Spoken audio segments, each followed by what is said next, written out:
यह देश जो कि पूरा रेगिस्तान से भरा पड़ा है, जहाँ तक नज़र डालो सिर्फ रेगिस्तान ही दिखाई पड़ता है।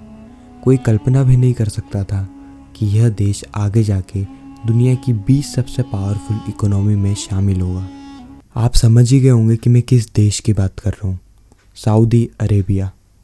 1938 में सऊदी को इन रेगिस्तान के नीचे से एक ऐसी चीज़ मिलने वाली थी जो कि आने वाले सालों में इनके देश का फ्यूचर बदल देगी। Standard oil company of California के जियोलॉजिस्ट ने सऊदी में तेल की होने की कंफर्मेशन दी। फिर आने वाले सालों में सऊदी ने पूरी दुनिया में तेल बेचा और जमकर पैसा कमाया, साथ ही वर्ल्ड लार्जेस्ट ऑयल एक्सपोर्टर भी बना। इस एरा को सऊदी का गोल्डन एरा माना जाता है। लेकिन अगर हम प्रेजेंट की बात करें तो लगभग हर देश तेल से अपनी डिपेंडेंसी ख़त्म करने की कोशिश कर रहा है, क्योंकि फॉसिल फ्यूल का इस्तेमाल करने से हमारे इन्वायरमेंट पर गहरा असर पड़ता है। साथ ही वह लिमिटेड क्वांटिटी में अवेलेबल है और इसी तरह उन्हें निकाला गया तो कुछ सालों में यह ख़त्म हो जाएंगे। और सऊदी यह बात अच्छे से जानता है, इसलिए सऊदी अपनी इकोनॉमी को डाइवर्सिफाई करने की कोशिश कर रहा है, बाकी अरब देशों की तरह, जैसे यूएई, जिसने दुबई को टूरिज्म हब बनाकर अपनी इकोनॉमी को डाइवर्सिफाई करने की ओर एक कदम उठाया है।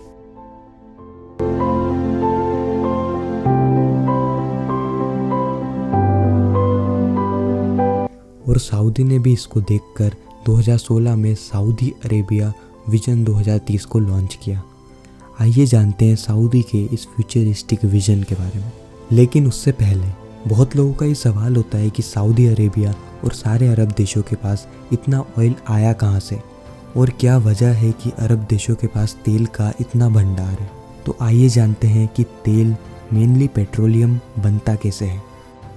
लाखों साल पहले समुद्र में रहने वाले जीव जैसे माइक्रो ऑर्गेनिज्म, इनके अवशेष समय के साथ साथ हाई टेम्परेचर और हाई प्रेशर के कारण डिकम्पोज होकर समुद्र के अंदर ही मिट्टी की परतों में बदलने लगे, यानी सॉइल की लेयर्स फॉर्म होने लगी। लेकिन यह सॉइल की लेयर्स तो समुद्र में है, और हम जिस जगह की बात कर रहे हैं सऊदी अरेबिया, वह तो पूरा रेगिस्तान से भरा पड़ा है। लेकिन क्या होगा अगर मैं ये कहूँ कि लाखों साल पहले यह रेगिस्तान भी समुद्र का एक हिस्सा था। बात है 250 मिलियन साल पहले की। यह जगह जहाँ पर आज मिडिल ईस्ट है, यह एक ओशन था, तैथी सी, जो कि पेट्रोलियम जैसे संसाधनों से भरा पड़ा था, जिसके कारण समुद्र में माइक्रोब्स की संख्या विशाल मात्रा में बढ़ने लगी।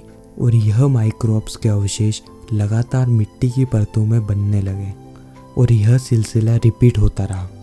आज से करीब 50 से 55 मिलियन साल पहले इंडियन प्लेट और यूरेशियन प्लेट के बीच में टक्कर हो जाती है, जिससे हिमालय बनता है।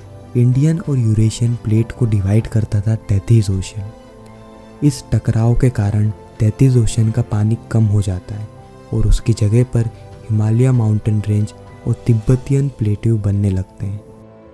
इस प्रोसेस में 33 सी के अंदर जो फॉसिल फ्यूल मौजूद था, 33 सी के बंद होने के कारण वह आज की तारीख में मिडिल ईस्ट के क्षेत्र में पाया जाता है।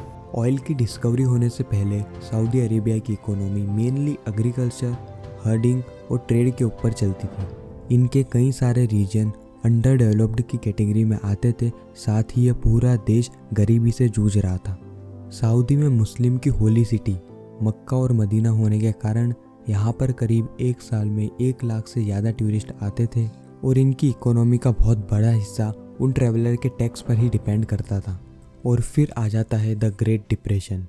वही 1 लाख टूरिस्ट जो कि साल भर में आया करते थे, वह आंकड़ा गिर के हो जाता है 40,000, जो कि इकोनॉमी को बहुत ज़्यादा अफेक्ट करती है, और एक अल्टरनेट सोर्स ऑफ इनकम ढूंढना सऊदी के लिए मजबूरी बन जाता है। मिडिल ईस्ट के बाकी देश जैसे ईरान, इराक और बहरीन, इन्हीं देशों में हाल ही में तेल की डिस्कवरी हुई थी, और यह भी बहुत बड़ा फैक्टर था, जिसके कारण सऊदी के प्रिंस इब्न सऊद ने 1933 में standard oil company of California के साथ एक कॉन्ट्रैक्ट साइन किया, जिसमें वह कंपनी सऊदी की गवर्नमेंट के साथ मिलके उनके रीजन में तेल की तलाश करेंगे। और करीब 5 साल की सर्च के बाद अमेरिकन जियोलॉजिस्ट ने सऊदी में ऑयल की डिस्कवरी करी, और इस डिस्कवरी ने इवेंचुअली सऊदी को ट्रांसफॉर्म कर दिया। Saudi Arabia vision 2030। Made to change. No. Pero, ¿qué es NIO? NEOM. Can I just get a simple answer? What is NEOM? NEOM एक ऐसा रीजन है जिसमें कई सारी स्मार्ट सिटी होगी और यह करीब 26,500 स्क्वायर किलोमीटर तक फैला हुआ है, जिसके अंदर 10 अलग अलग प्रोजेक्ट हैं। 4 के नाम पब्लिकली अवेलेबल हैं और बाकी के अभी तक रिवील नहीं किए गए। आइए इन प्रोजेक्ट के बारे में गहराई से जानते हैं।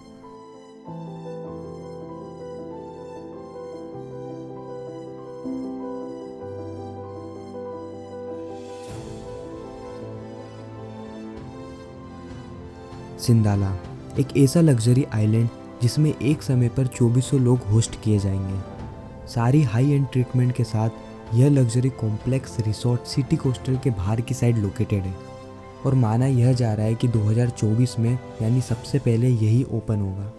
द लाइन, जी हाँ, यह प्रोजेक्ट एक लाइन की शेप का है जो कि करीब 172 किलोमीटर लंबी है और 200 मीटर चौड़ी है।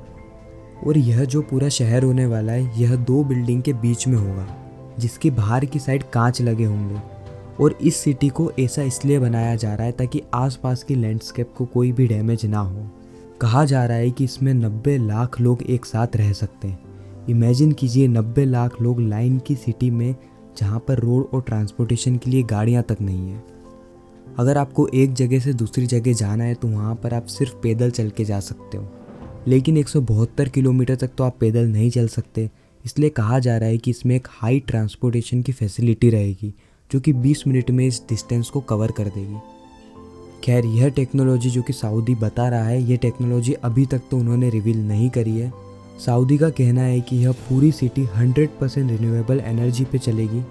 इस सिटी को कुछ इस तरीके से डिज़ाइन किया जाएगा कि हर जगह सिर्फ 5 मिनट के वॉकिंग डिस्टेंस पे अवेलेबल होगी और साथ ही सऊदी इस सिटी के अंदर का क्लाइमेट भी कंट्रोल कर सकते हैं। ऑक्सागोन, नियोम के साउथ वेस्ट कॉर्नर पे स्थित एक ऐसी सिटी जो कि ऑक्टागोन के शेप की होने वाली है। इसके अलावा इस सिटी में एक इंटीग्रेटेड पोर्ट भी रहेगा क्योंकि इसी के पास सुइस कनाल है जहां से दुनिया का 13% ट्रेड पास होता है।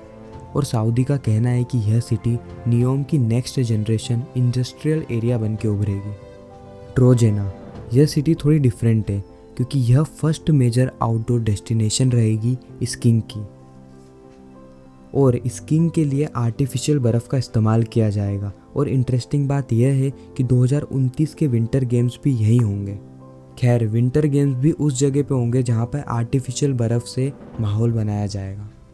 और इसके अलावा भी कई सारे प्रोजेक्ट हैं जो कि सऊदी अरेबिया विजन 2030 में आते हैं। सारे ही हम इस वीडियो में डिस्कस नहीं कर सकते।